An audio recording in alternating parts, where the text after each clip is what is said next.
തൃശൂരിലെ വിജയം കഠിനാധ്വാനത്തിന്റെ ഫലമെന്ന് കേന്ദ്രമന്ത്രി സുരേഷ് ഗോപി. ഒരു സമൂഹത്തിന്റെ മനസ്ഥിതിയിൽ മാറ്റമുണ്ടായി. തൃശൂർ പാർട്ടി പ്രവർത്തകർക്ക് ആദരവ് അർപ്പിക്കുന്നതായും സുരേഷ് ഗോപി. BJP നേതൃയോഗത്തിൽ സംസാരിക്കുകയായിരുന്നു അദ്ദേഹം.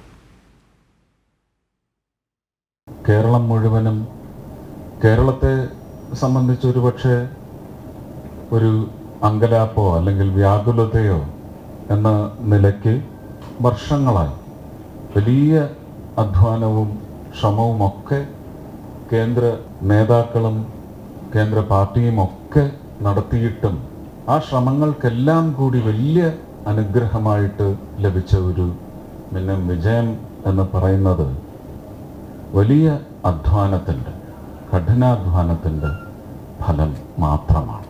അതിൽ തീർച്ചയായിട്ടും ഒരു ഊർജമായി അല്ലെങ്കിൽ ശക്തിയായിട്ട് മുന്നോട്ട് വന്ന ഘടകം എന്ന് പറയുന്നത് വോട്ടിൻ്റെ കാര്യത്തിലല്ല, പക്ഷേ വോട്ട് ചെയ്യാനുള്ള ഒരു വലിയ സമൂഹത്തിൻ്റെ മനസ്ഥിതിയിലുണ്ടായ മാറ്റത്തെയാണ് ഞാൻ ഇവിടെ നിന്ന് ആരാധിക്കുന്നതും ആദരിക്കുന്നതും.